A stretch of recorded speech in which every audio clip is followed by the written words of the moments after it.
You are in the chill zone with Cranky and the Autobot Dad. Autobots roll out.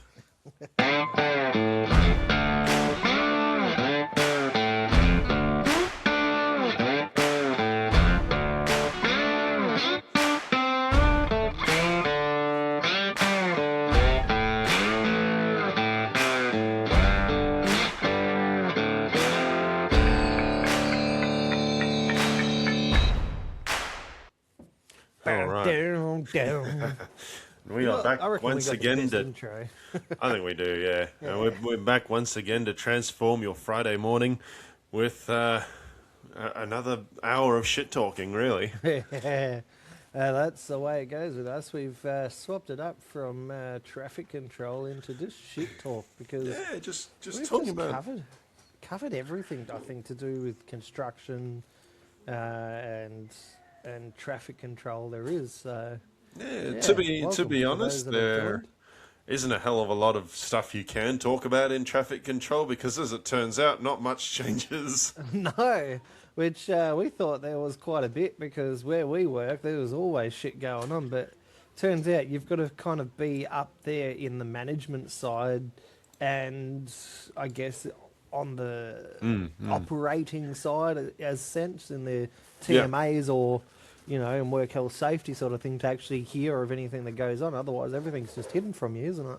Yeah, exactly. You're just there to fucking put out signs and go stop slow, and that's practically all we were getting on the feed. So we thought, fuck it, let's switch it up. And, so far it's worked out for us. If you are still in the industry, we'll be more than happy to have you on and chat with us. 100%. It makes things work, but we have something that's very much not traffic control related to talk about today, and that is privacy concerns at the local swimming pool. Yes, I don't know if you've been watching the news lately, Cranky, but I certainly have. And as of recent, there has been quite a few, let's say, colourful individuals that have extent pedophile backgrounds being released from prison. Not just in Western Australia, but New South Wales, Sydney, Canberra area. All over, and they're getting released into your community, and no one knows where they're being released. It's not like America. America has that they got the, what do they call it, the sex offenders registry. Sex offenders registry. Anybody can check that. Correct. And find out where these people live. And I think why they don't do it here in Australia is I think a lot of people are on the they shouldn't be breathing side, so if they were to name this person or release their information, then they would go out and try hunt them down and kill them and all this. And the way Australia works lately is let's protect the person being released or even being incarcerated and rehabilitate them into society. The problem with pedophiles is that you are never going to rehabilitate them. No. I think it's once you get tarnished with that brush and you've sexually assaulted a kid, you should be life in prison. If we had the death sentence, that's where it should be going.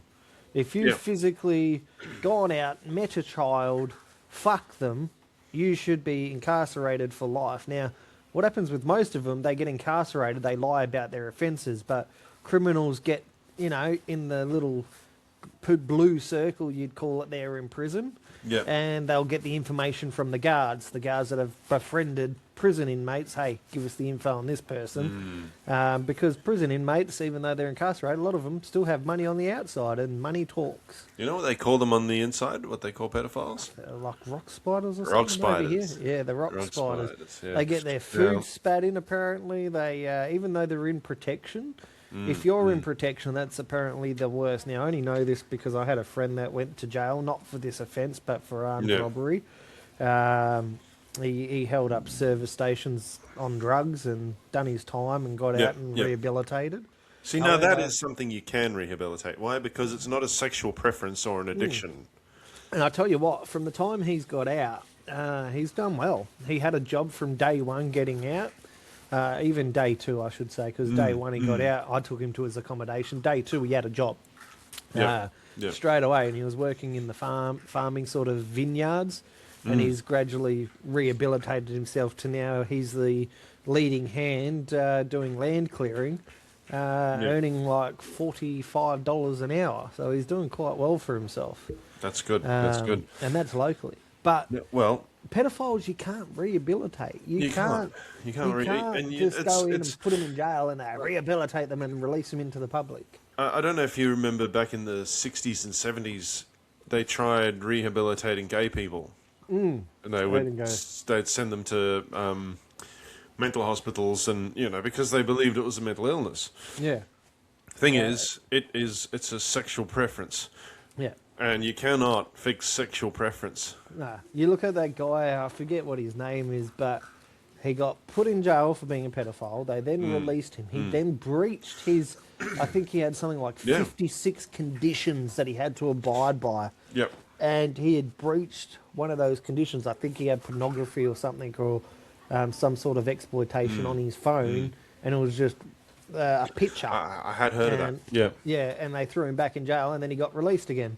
And now he's been released, and no one knows where he is. However, his face has been plastered by the media, so I'm sure he's in the middle of re-changing his identity to some sorts. But I know, we don't have a database where we can go, pedophiles near me or something like that, and you can see, okay, who lives in Rockingham, who lives in Beverly, who lives in York, who lives in Sydney, who lives in Canberra. Yeah. We don't have that database. I know for a fact that there is one that recently got bailed to my area, and that's because I used to know the guy outside of prison before he got sentenced. Yeah. I considered him a mate. Turns out the entire time he was doing stuff with kids, and long before he got arrested, he was telling me, like, if I ever went to jail, I'd put my cousin Gary's address down as my bail residence. Yeah. Now, at the time, I didn't live in Campbelltown, but I do now, and I know that Gary lived in Campbelltown. Yeah, right. I just don't know where. But I don't want to randomly run into old mate in public one day. In public, yeah. But I know that I might, because he's been bailed to here, and he only got bailed he got out of jail last year. I think he copped about 55 counts of indecent assault against minors, but that was back in the 90s that happened. Yeah. And just imagine running into that person at your local pool as well, and you've got your kids there. So that leads me into what I wanted to talk about the local pool. There you go. Right? Because what Tess does at our local swimming centre, not a normal public pool. They just teach the kids there. You can't go and swim there as an adult. Yeah. Okay. It's just like a swim pool, like Blue Swim or something like that. Yeah. I'm not actually going to name it though, because we like we going live there. In the area.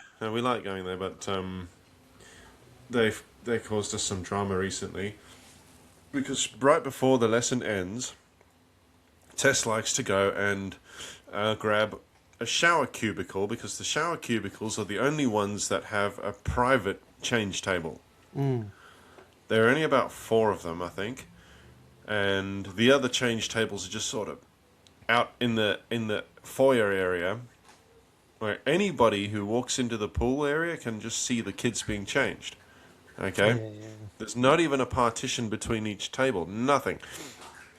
And there's so much foot traffic coming in through the front door that they've got no way of sorting out who's a parent and who's not a parent, and who's, supposed to be there and who's not supposed to be there. Anybody can just walk into that swim centre if they wanted to. Anybody can walk in and see your kid with bloody, how would I say this, everything they had for breakfast on display while you're changing the nappy. Yeah, that's it. It's there's no sense of privacy. No sense of privacy. So the manager of the swim centre came up to Tess the other day, and she sort of went, "Oh, you're taking up a shower cell. People need to use these, So Tess doesn't take things lying down. Yeah. She likes to fight. She fights this kind of thing. So she went off with this woman and she started going, well, look, you need to act upon getting more change tables into the other changing rooms because this is just bullshit. I don't want my daughter's stuff on display for everyone to see. And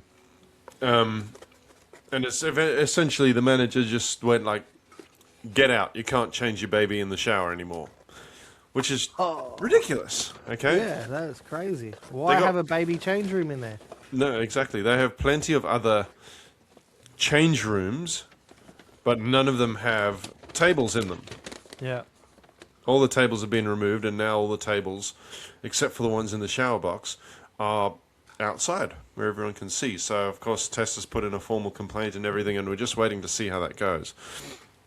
But, like I said, there's no way of figuring out who is at that swimming centre for what reason. Yeah. You never know if old mate who's walked past the desk just then is there to watch his niece swimming or if he's there to watch other children being changed. Yeah.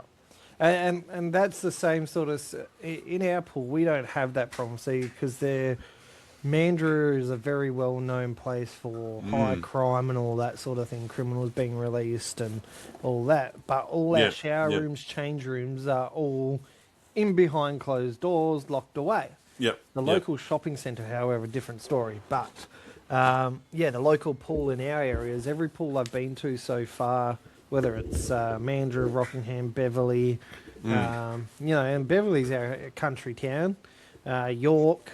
any area, any of those areas, they've always got private change rooms. So it's always behind a closed door. You can lock the door. Now, the shopping centre, again, no privacy, no petition, but you do get a button where you can push it and sliding door opens. However, there is cameras watching. And anyone can just go press a button and open a door. Anyone can just walk in there. What shits me about your situation is the pool manager actually turned around and said, get out. When there's actually a baby change room in there. Now, if that was me, I'd be making a formal complaint, not only to the local council, because the local council probably own that pool. No. It's part of a local mall. It's privately owned. Privately owned. I would be contacting the big manager that runs Yeah, that's what we've done. That's what we've done. Contacted everybody we can. Yeah, 100%. Put in a formal complaint. Now... The thing is, we actually like the swimming teacher that Amara has, so we don't want to be changing swim schools. No. I think what will happen is that manager will have a little meeting with the higher-ups as a please explain, because those change rooms, if you can go into that shower block and there is a baby change room in there and you can lock the door... No manager can walk up to you and say, get out, you can't use this. Especially if it's actually used for that purpose where adults can't swim. It's purely for children or babies. Yeah. My teenagers. argument would... Babies to teenagers. Correct. They do my all argument in all of that would be is, well, why would you have a baby change room in here if it can't be used? And why are you trying to get me out in the open with my child... in the open where everyone can see her bits on display? Why are you trying to push me further into the public? Why can I not preference a private room? Why does my child not deserve privacy? I mean, they are people too. If management come out and tried to defend this, I would take it as further to say I was forced into a public area where I was made to feel uncomfortable. I'd go down the path of even suing said centre, even though I do understand you like the centre and all that, and say we were forced to be in an uncomfortable situation, forced into the open public to have to change our child publicly instead of privately. And I can guarantee the centre's lawyers straight away will be, we need to solve this. This cannot reach court. This is a massive problem. Because they'll have a please explain from the judge going, well, why is there a baby change room in there if it can't be used as one? Clearly it was designed for that purpose. You don't have signs up saying this cannot be used as a baby change room.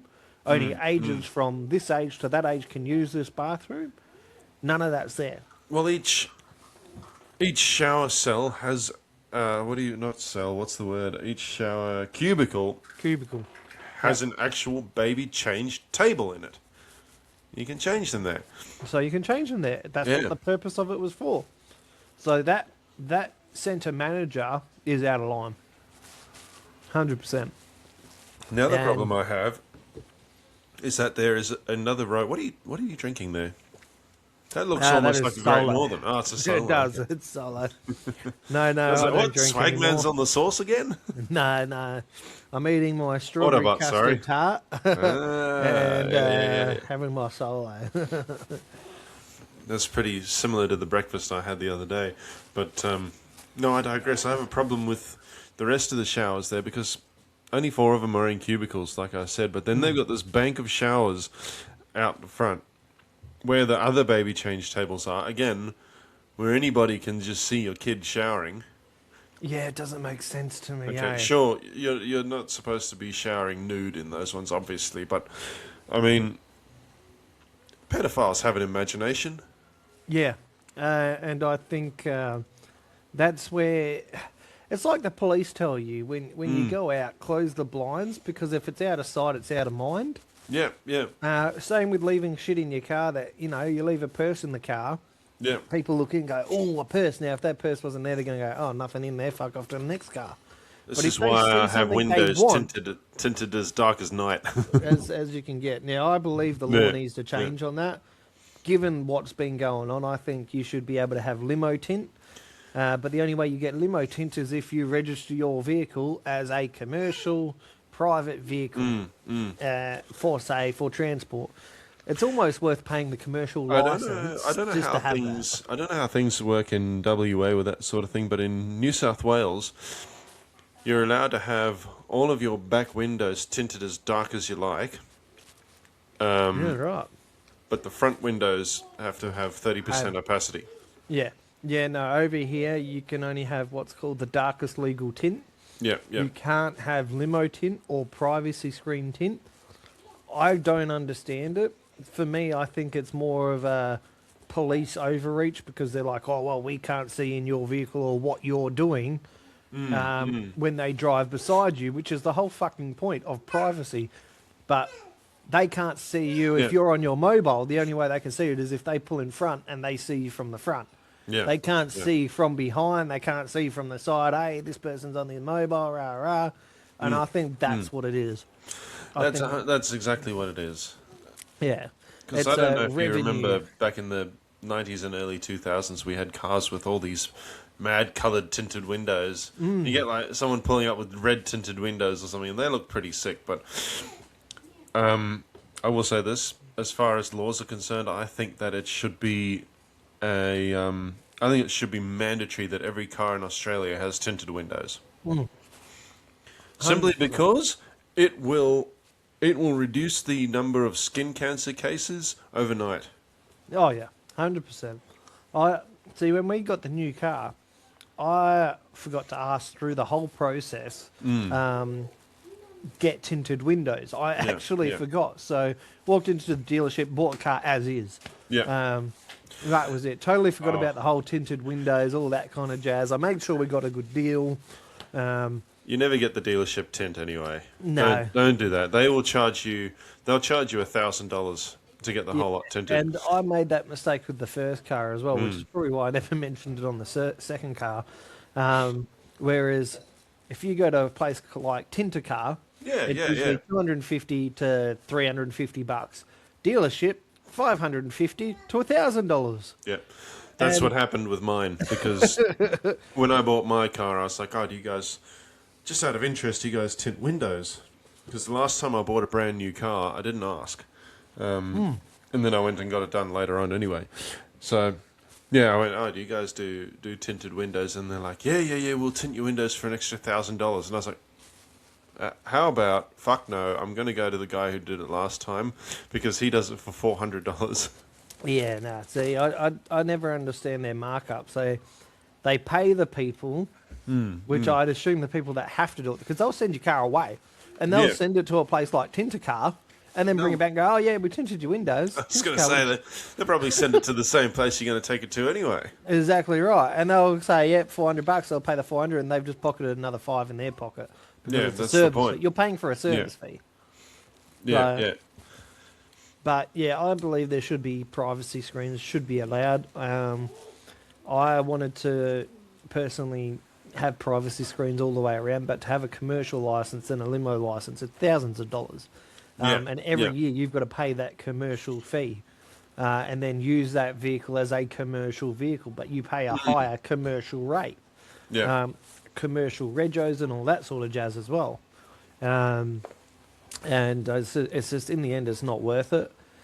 So you get stuck with this, what's called darkest legal tint, which isn't even, it's not even that dark. But I agree with what you were saying. If they made it mandatory or implemented that on every vehicle being released, the amount of, sun damage to your skin is, halved, and your car doesn't get as hot during the summer. Oh, yeah. It stays a bit cooler. You can do extra things to put up on your windows when you park up to deflect the sun and whatnot, but a lot of the four-wheel drives you see driving around have that silver, what do you call it, the silver window protector that's on there, the sunshade, but they put that on their back window, and I'm like, you can't have dark tinted windows like limo tint, but the police are okay with you putting a sunshade on your back window or your side window, whatever. But you can't have dark legal tint, but it's okay to put a sunshade up. Which makes no sense, because while you're driving, you've got to see out your back rear view mirror, but it's okay to have sunshade. It's not against the law to put sunshade up. Yeah. See, that's why over here, it's perfectly okay to have the rear windows of the car, so your back passengers and back can be as dark as you like. But the front windows have to be able to be seen into. Yeah, and we're not so lucky. WA is so far behind. We're behind in everything. Yeah, but you got to remember, I pay $7.50 in tolls just to get out of my driveway. So Yeah, yeah, you pay too much in tolls. It doesn't make sense to me how you guys are still in that fucking era. And I think that's even privatised over there, isn't it? Like, they tried to bring it over here in WA. I kid you not, all the truckies banded together, and you've probably seen it on the news. They banded together and said, if you bring tolls, we'll just use other roads. And not only that, we'll stop delivering. We'll stop the wheels from moving. You'll be fucked. You won't get your food. You won't get your fruit. You won't get your deliveries because we won't fucking pick it up. And they literally stopped and they delayed traffic. They went on protest. And the government just went, it's not going to work over here. And that was it. That was the end of it. Because people over there aren't afraid to protest. People over here, they're afraid to get their hands dirty. And they're just like, okay, I guess we'll just pay the tolls then. Like, I guarantee... you know what they did in Cape Town, over where my dad lives, right? Because they tried to bring that contactless toll roads over to Cape Town. They're going to put toll booths on all the main roads there. People there actually got into their utes and their trucks, and they pulled them down. There you go. So it's old mate up there with his winch, and some dude with a donkey cart and a couple of utes and everything like that with rope, and just pulled the toll booths down. Yeah, no. So we're not as lucky to have that sort of thing. So they've actually got worse with that kind of thing over here. So instead of toll roads now, so as you're coming into the Perth city, you've got multiple bridges, right?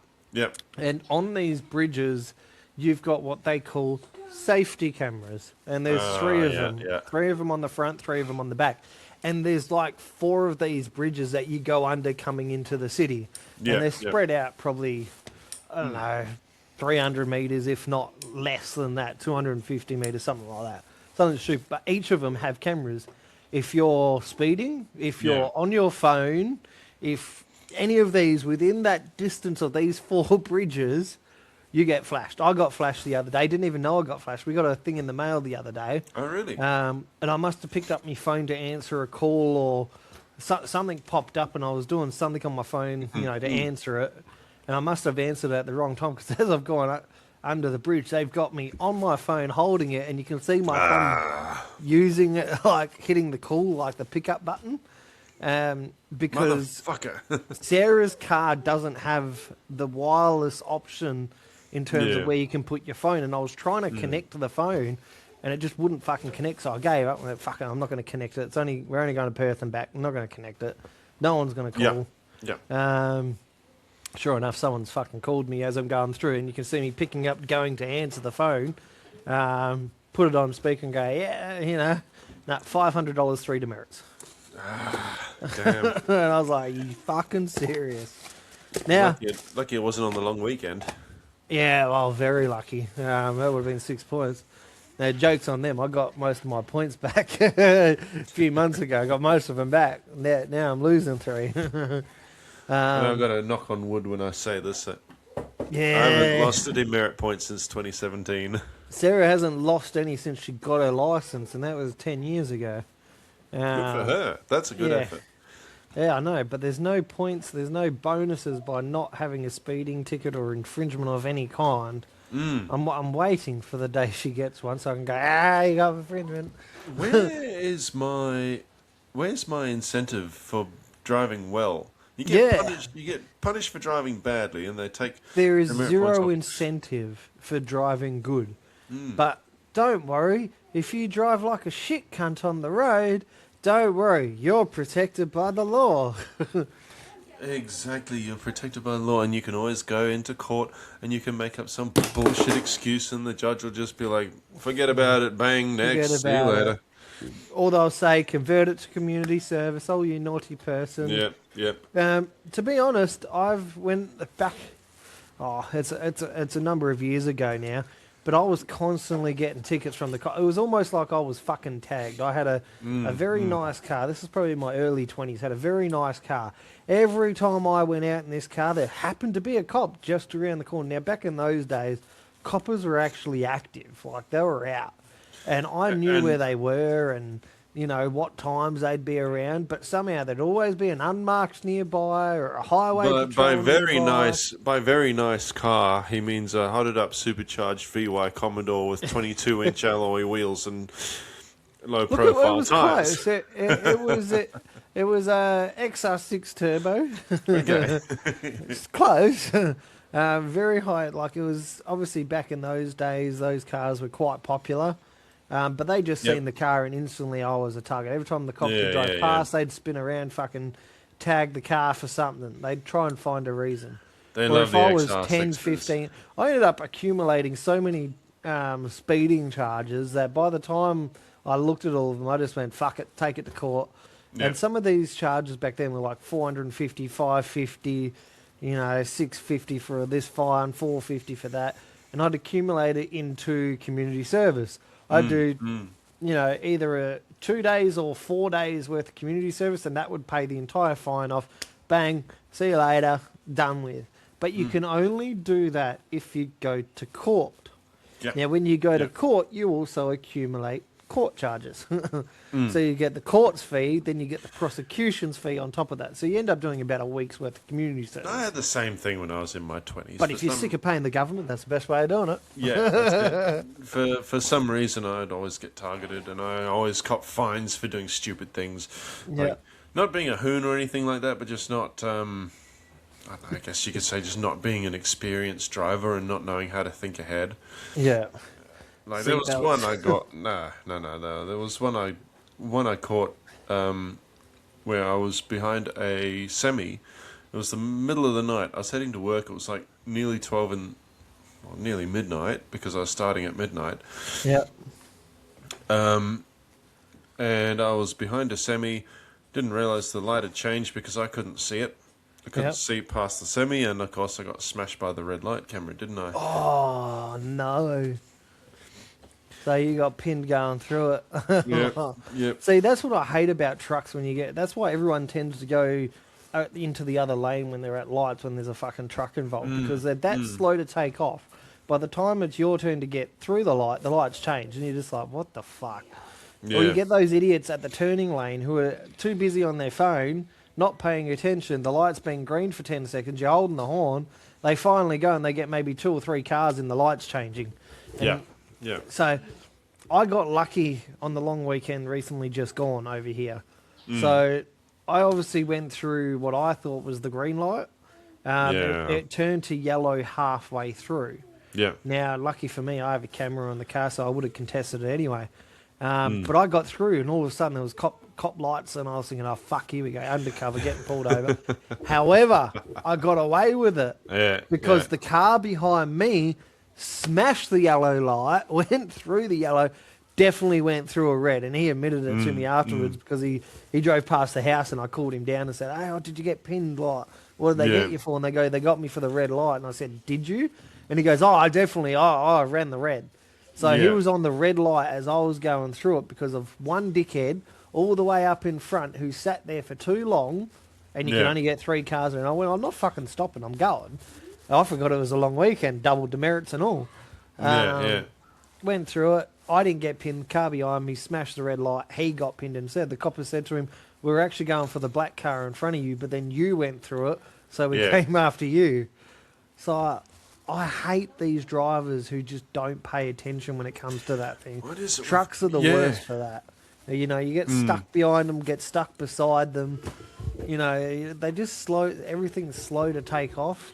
There's no leeway. You run the red or the yellow is the new red according to the police, because if you type in Google, can you go through a yellow light? The yellow light is considered a red light unless it is unsafe to stop, which I never actually knew about. I thought it just meant slow down, caution. You know, no, yellow is you're not allowed to enter the intersection anymore. Yeah, red light is you're definitely not allowed to enter the intersection. Yeah, red light definitely no. But it just blew my mind how you don't see a copper on the street, and you know, or very rarely will you see them during a Monday to Friday shift or a Monday to Sunday shift at that. Yeah. But if it comes to long weekend, public holiday, fucking any kind of fucking holiday or event, they will triple the numbers of police presence on the roads. Oh, yeah. They will smash the cops out on the roads just to hit quotas, just to get the numbers up. Now, I asked an officer, what's the deal behind this? Do you guys have quotas to meet? They do. They don't admit it, but they do. This officer admitted it to me. He goes, yeah, we do. So what they get is they get a briefing from the senior sergeant in the morning, or the station officer, and they'll have, you've got to get X amount of breath tests done, X amount of infringements written, whatever the situation is for the month. If they don't hit these quotas, consistently fail to hit targets, the commissioner will shut the station down because it is not generating revenue and is costing them money. Now, the government only pays so much to the police force. Now, I found out recently, it's not a lot. If you look up the WA police or even your local police and look up different suburbs, each police station will have a different ABN number. It is not under one big umbrella, Canberra Police or Sydney Police. Each station is individually run with its own ABN, which is individually privately run. Now, the fire service and St. John's are in the same situation. I only recently found out that DFest is privately owned. DFest, what's that? It's our Department of Fire Services. Okay. So Department of Emergency Fire Services. Yes, okay. So the fire brigade is actually also privately owned, which is why they are struggling to get the federal government to give more money to the fireys, because they're so underpaid. But the fire trucks that we had back when we were kids are the same trucks they're using now, which are breaking, which is why they're having this massive pay dispute at the moment. And they want the federal government to up their pay and give them more money and all this, but the fire said we're privately owned, so that's the excuse. They're saying, well, you're privately run, like make your own money. St. John are the same. They're privately run. They're told make your own money, which is where the ambulance bills come in. You know, they say, right, it costs X amount to run this, so we'll charge $1,000 odd, $1,500, $2,000 per ambulance bill. If you don't have private health, you'll pay the full whack of that bill. This is why I live so close to the hospital, so I don't have to pay the goddamn ambulance. Well, that's it. Now, we got private health because the government has said you need to have private health or you will pay more at tax time. So we've got private health. You've got to be on the ball with this stuff. Like, if if you're not on the ball with any of this, with what's going on around you, you kind of get It's, fucked over in a sense, don't you? And this and the whole sex offenders registry and all that kind of thing. It's all a Yep. transparency issue with the government. Yeah, that's all it is. The government doesn't want people to know what's Yeah. being put out there. They're worried about retaliation, all this kind of shit. There's probably really serious sex offenders out there that we just won't ever know about their crime because the government won't release the information. Yeah. Some of the orders, some of these people being released are on gag orders, where the media can't disclose any information about the person or what's going on, where they're being released, all that kind of thing. Some of them don't have gag orders where they can report on it. There was a situation on the news the other day where a young girl was killed by a 14-year-old girl. Yes, And I heard that's about that. only just been released. This happened 3-4 years ago. And we're only just finding out about it now because of the age restriction. This girl's now turned 18. It was 4 years ago. She was 14 at the time of the crime. 18, so the gag order's obviously been released. Took 4 years for the parents to fight this order to release her name, to say this A murderer girl... is a murderer. It doesn't matter how old they are. Yeah, like... What goes through In your fact, mind as a 14-year-old going, I'm going to kill someone? The Like, younger the person is, the more disturbing it is. So why can't they 100%. name them? And that's the worst thing. The way the court system works is they deserve a chance of rehabilitation and a new life. They committed this at a young age. I'm sorry, if you commit fucking murder, life for life.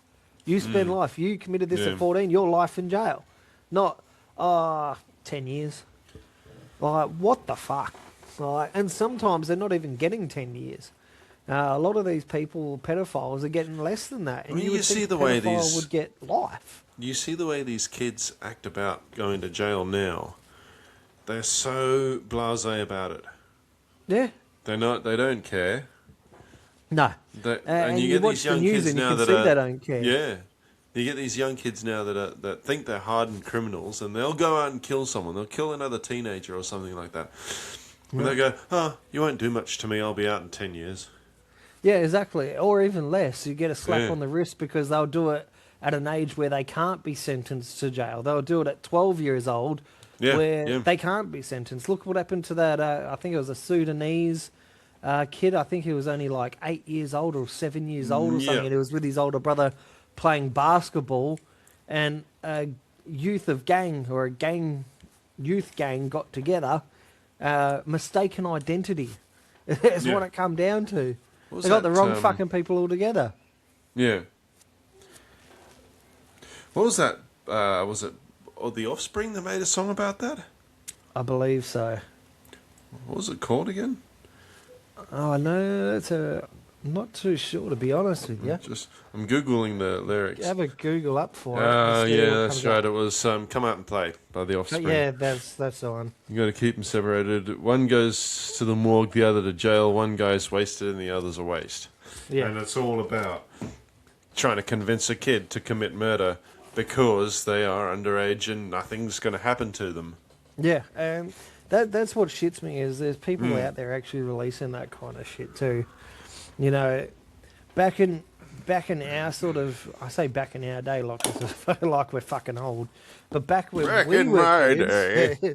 back when we were kids, we didn't have this type of shit going on, or if we did, it wasn't as bad as what it's become to now. Maybe not in Australia we didn't have this kind of thing going on, but No. places like America it still happened. I and think I know, when the bikies run the area, Yeah. I think things were a lot more safer.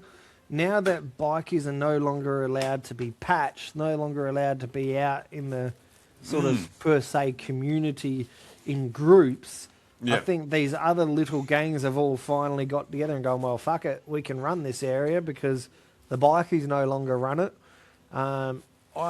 You do see them sort of still ride together and they're not wearing patches, but you know they're part of a gang. They're Yeah. all covered up, but you could go, well, that's not a standard standard gang, like a standard motorcycle club. They're allowed to be patched riding together in New South Wales, but it has to be for a reason. Yeah, okay, so like a national run or something like So that. if they're going for if it's a parade or a bikie funeral or something, then they're allowed to ride under patch, but otherwise they're not. They're not. Yeah, I think WA's got beyond strict. Yeah. With when it comes to bikie laws, I think we've got probably the most harshest bikie laws there is, but it was getting to a point where it was getting out of hand and everyone was going, well, what the fuck are you doing about it, government? You know, you're not doing anything. They're getting away with it. So Yeah. it got to a point where things had to change or it was going to get out of hand. You know, that many shootings in a space of a month, you know, it was getting pretty bad. I think so they need to make outlawed a it, comeback, to be honest. They do. I think the areas were a lot safer when the presence was there. Yeah, You know, yeah. and they are Because, approachable. They're not all assholes. They are approachable. You can sit They down are and literally have a approachable. beer with them or Yeah. have a chat with them. They will talk with you. But if you're a cunt, they'll treat you like you need to be treated. They will fucking put you in your place. Because the cops will do nothing. The cops they cops can't do do anything. nothing. But if you act up and the bikies hear about it, you That's know it, you're yeah. in trouble. You know you don't have much longer to live.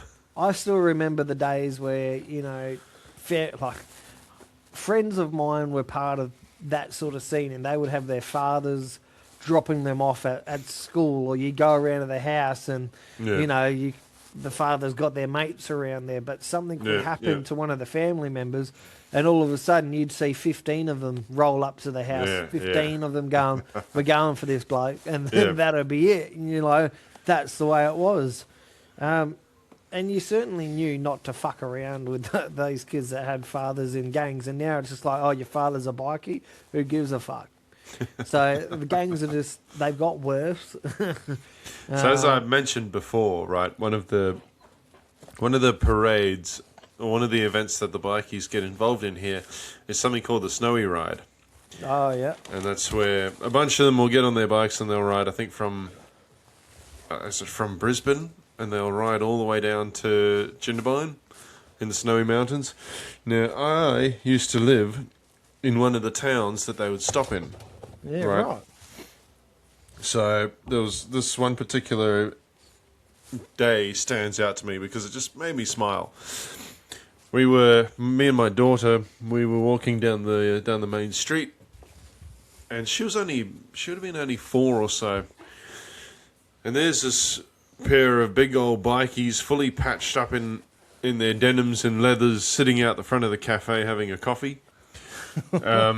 You know, this guy's got a beard on him that would make Ned Kelly jealous. Okay, big old white beard. Big white beard, Yep. He's sitting there very stoically just watching the street go by, and my daughter walks up to him and she's like, hello.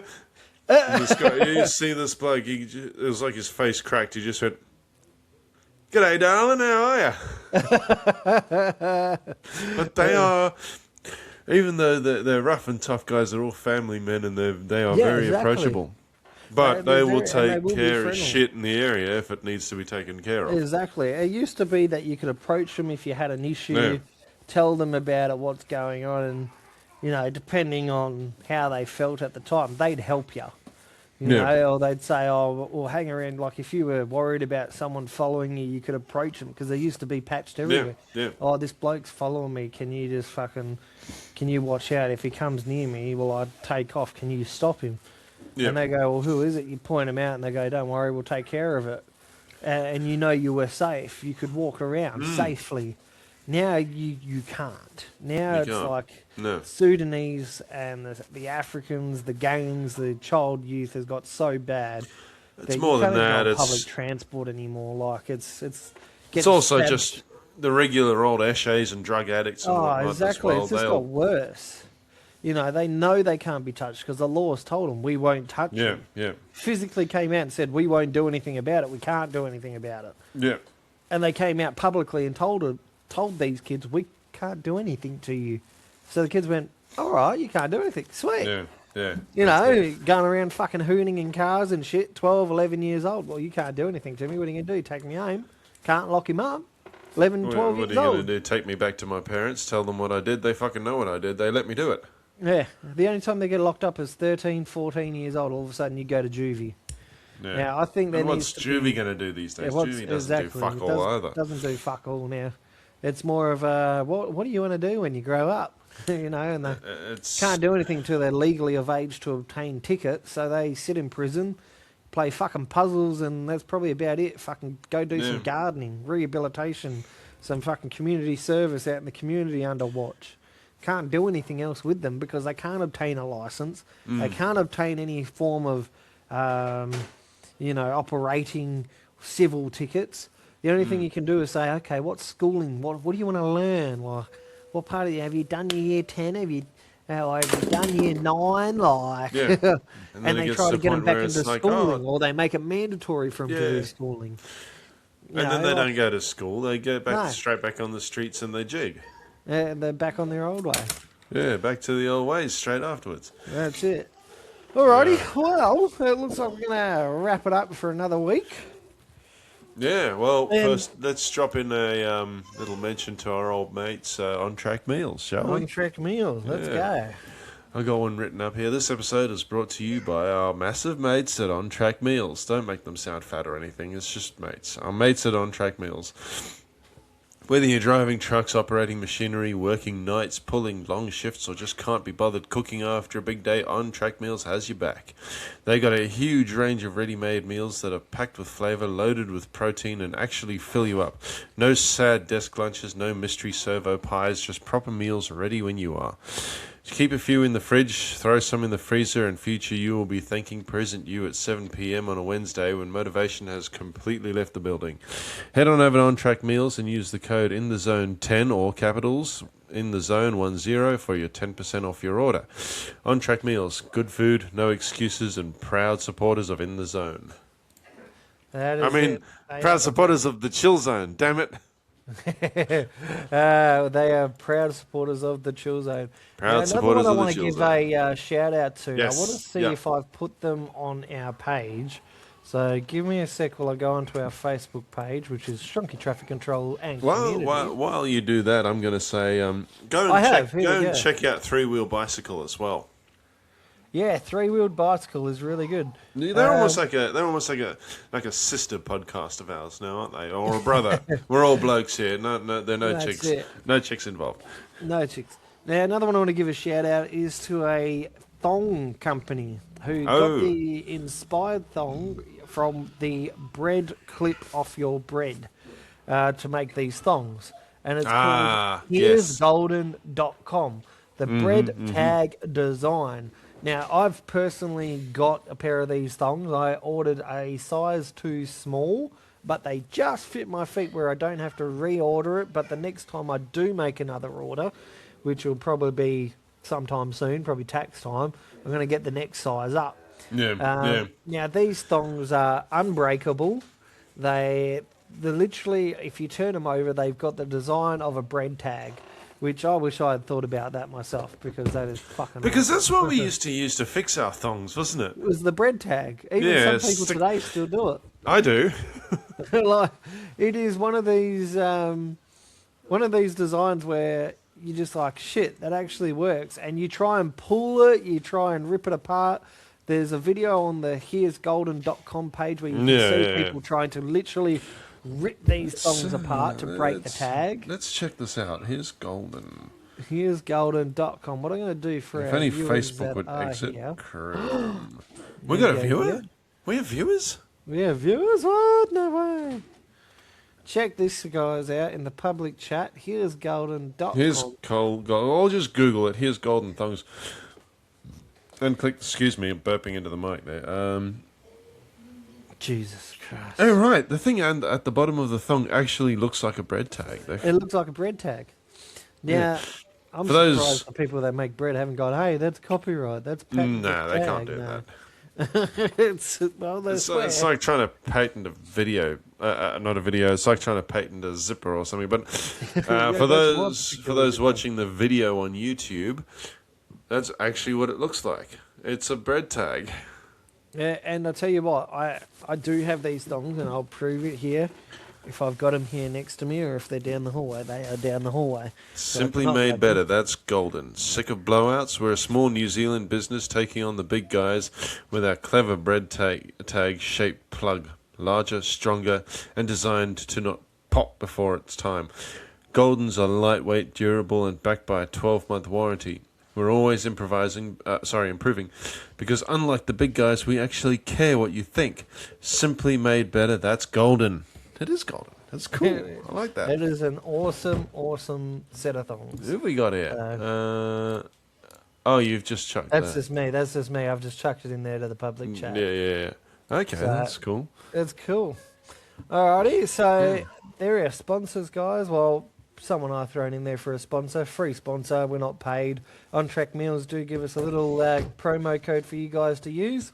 That's On Track in the Zone 10 at the checkout, and you get a 10% discount off your meals. If you use that code word in the Zone 10, all in cap letters, I believe, you will get a discount at the checkout. And they All right, certainly guys. are delicious. I'm looking to restock as soon as I get a little bit of free money. You know, Not I free am the money, a same. little bit of Mon- money that is free. money that is money free. that's loose and able to be spent. Because right now Yes. it's just my income in the house, so I'm sort of. And you guys are in the same sort of We're situation, in the aren't you? situation, yep. So, Because was it you I was talking to the other day? Centrelink does absolutely fuck all to help those. Centrelink does nothing to help. It is a joke. Yeah, Why my don't- situation is a bit different, but Yeah, that's for another day. yeah. Why don't we make that other day the following week, next Friday? Yes, that sounds good. All right. guys, Well, we'll for see now, you next week. see you next week. Keep the green roads green.